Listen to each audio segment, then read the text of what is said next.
है कई हजार करोड़ रुपए से जो वो बना हुआ है। ये देखिए जहां पर बाबा का वो पूरा तिलिस्म आप कह सकते हैं कि अंदर वो पूरा मायावी वो माया जाल जो है वो इसके अंदर वो साप्ताहिक सभाएं क्योंकि यहां पर भी करता था। अब वो कहता है कि एक रुपया भी वो अपने भक्तों से नहीं लेता है, लेकिन उसके बावजूद आप ये देखिए कि कितना आलीशान। और ये गेट आपने देखा कि सोने की जो वो परत है वो इस गेट पर चढ़ाई हुई थी। वो कहता है कि मैं 1 रुपया अपने भक्तों से नहीं लेता हूं और उनको बिल्कुल भी ऐसे किसी ब्रह्मजाल में नहीं फंसाता हूं। अगर नहीं फंसाते हैं तो फिर ये इतना आलीशान जो ये मैनपुरी में आश्रम खड़ा कर रखा है। और ना सिर्फ मैनपुरी में, देखिए गेट देखिए, सोने की वो परत जो है उस गेट पर वो चढ़ाई हुई है, पानी उस पर चढ़ाया हुआ है। और सिर्फ ऐसा आश्रम मैनपुरी ही नहीं बल्कि कई राज्यों में जहां जहां वो जाता है साप्ताहिक सभाएं करता है उनमें ऐसी ही तस्वीरें सामने निकलकर आ रही हैं। लेकिन बाबा के जो भक्त हैं, कुछ ऐसे अंधभक्त हैं जो बिल्कुल भी बाबा पर सवाल उठाना नहीं चाहते हैं। उन्हें नहीं दिख रहा है कि क्या हुआ है और क्या नहीं हुआ है। लेकिन हमारी टीम वहां पर पहुंची, उनसे बात करने की कोशिश की। क्या हमारी टीम को पता चला जब उन्होंने उन लोगों से बात की? तो सुनिए जरा क्या कह रहे थे वो। सूरजपाल बाबा जो है वो नदारद है इस आश्रम से। तस्वीर एक बार आश्रम की तरफ ले चलते हैं, आपको दिखाते हैं। इस भव्य दरवाजे को देखिए और इस महिला को देखिए। तकरीबन 15 मिनट से ऊपर का समय हो रहा है, हम इंतजार करने की उठे तो इनसे बात करें। और इसी साष्टांग मुद्रा में ये महिला दरवाजे के बाहर देखिए किस तरीके से प्रार्थना में लीन दिखाई दे रही है। हम कोशिश कर रहे हैं कि इनसे बात कर सके, लेकिन देखिए इनकी भावभंगिमा को देखिए। और ये जो भावभंगिमा है वो बता रही है कि किस हद तक मन मस्तिष्क पर प्रभाव बाबा ने लोगों के रखा है।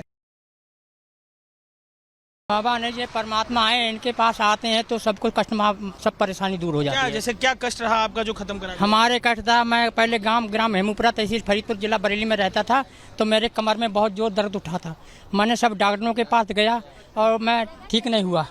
तो मेरे भाई एक बड़े थे, बरेली में रहते थे, तो वो बोले ऐसा है कि आप पहले भोले बाबा करके मशहूर थे, अब तो नारायण शाकाहारी विश्वहरी हैं, तो उन्हें कहीं वहाँ जाओ। बता रहे हैं कि भगवान है, परमात्मा है। 120 आदमी मर गया, परमात्मा होते तो मरने देते प्राण जाने? भाई ऐसा है, मरने वाले अगर हमारी मौत आगे तो हम घर में होंगे तभी मर जाएंगे। मतलब क्या समस्या? अब आए हैं, हम इनकी आस्था लेके आए, हमारा यहाँ एक्सीडेंट हो जाए, मैं मर जाऊँ अगर, तो मेरा कर्म है कि उनका कर्म हुआ हमको मार गए, क्योंकि वो अपने कर्मों से हादसा हुआ। ना वे क्यों मरे भाई, वो भागे क्यों? उनका समय आ गए, चले गए वो। बस जिंदगी ऐसी इतनी आसान होती है, स्टेशन आ गया और क्या, हम भी चले गए। पापा जन्म होते ही मम्मी पापा मर जाते हैं, अनाथ होके बच्चे जीते हैं। जिंदगी आसान नहीं होती है, आसान जब आ जाएगी तो कोई नहीं रोक पाएगा किसी को। आप बिल्कुल जिम्मेदार इनको नहीं मानते? ना बिल्कुल नहीं, अपना कर्म है जिम्मेदार है। वो अवतार नारायण साकार हरि मेरे संपूर्ण सत्ता से है।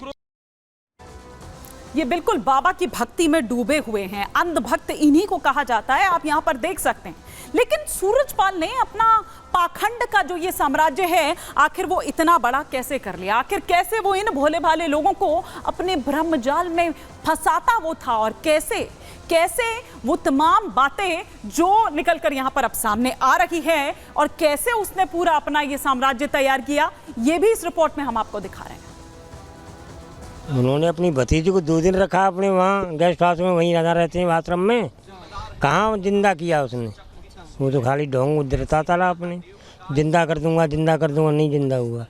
आप तो अभी महाराज जी बोल रहे थे और कह रहे थे कि महाराज जी का प्रवचन सुनने आप पहुँचे थे। हाँ, मैं तो आया था यहाँ प्रवचन सुन। मैं कभी नहीं आया, मैं तो गाँव के रिश्ते से लगा था टेंट, इसलिए यहाँ आ गया बैठने।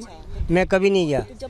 महाराज जी क्या कुछ बोल रहे थे सत्संग के दौरान? यही बोल रहे कि ये माँ छोड़ो, मदला छोड़ो, शराब पीना छोड़ो, किसी के साथ वो मत करो, ये मत करो। जिंदा करने की भी दावा करते थे। हाँ, जैसे कैंसर हो गया, किसी कोई बीमारी हो गई, उसका दावा करते थे करने का। अपनी भतीजी को भी 2 दिन रखा? 2 दिन रखा उसने अपने आश्रम में, कहाँ जिंदा किया।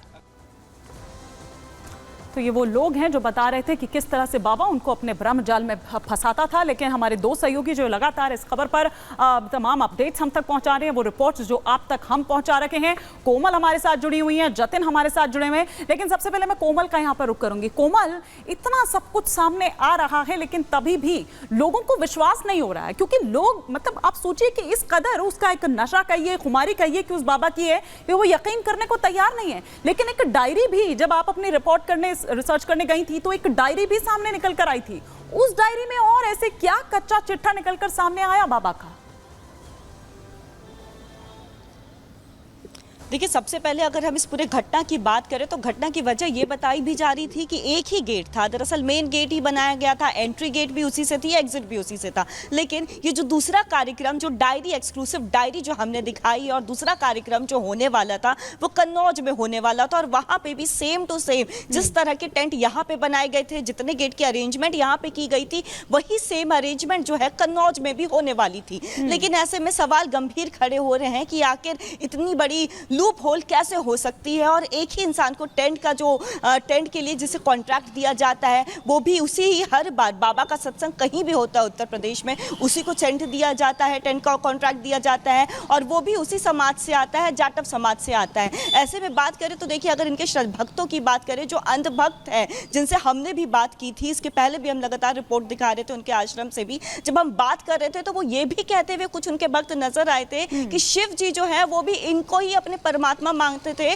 और इन्हीं की पूजा करते थे। तो इस तरह के भक्त जो है वो हमें मिले हैं, और भक्त काफी ज्यादा ब्रेन वॉश्ड नजर आ रहे हैं। अगर हम उनसे बात कर रहे थे, क्योंकि एक देखिए, आश्रम में 2 गेट की तो एंट्री हो जाती है, लेकिन तीसरा गेट जहां पे बाबा का प्रवास होता है वहां पे घुसने की अनुमति नहीं होती है। तो आखिर उस गेट में क्या कुछ छुपा है, क्यों उस गेट का रहस्य क्या है, वहां पे किसी को जाने की अनुमति नहीं दी जाती है। उनके सेवादार जो है, जब हम आगे जाते हैं, सवाल करते हैं, तो वहां पे भी वो इतने ब्रेन वॉश नजर आते हैं कि वो हमारे सवालों पर गुस्सा हो जाते हैं। तो ऐसे में सवाल भी गंभीर खड़े हो रहे हैं कि आखिर ये कैसी भक्ति है, ये अंधभक्ति है। जी, अंधभक्ति है, बिल्कुल आपने ठीक कहा। और ना केवल ऐसे भक्त, बल्कि अगर हम वकील की बात करें, एपी सिंह की बात करें, तो जतिन अब वो एक नई थ्योरी लेकर आए हैं, और जो नई थ्योरी वो बता रखे हैं स्प्रे वाली साजिश की, आखिर इस थ्योरी में कितना दम है? क्योंकि इससे पहले 5 दिन, आज 6ठा दिन है, 5 दिन बीत चुके हैं, आज तक मतलब 5 दिन तक वो थ्योरी सामने नहीं आई। अब ये थ्योरी क्या भटकाने की कोशिश है?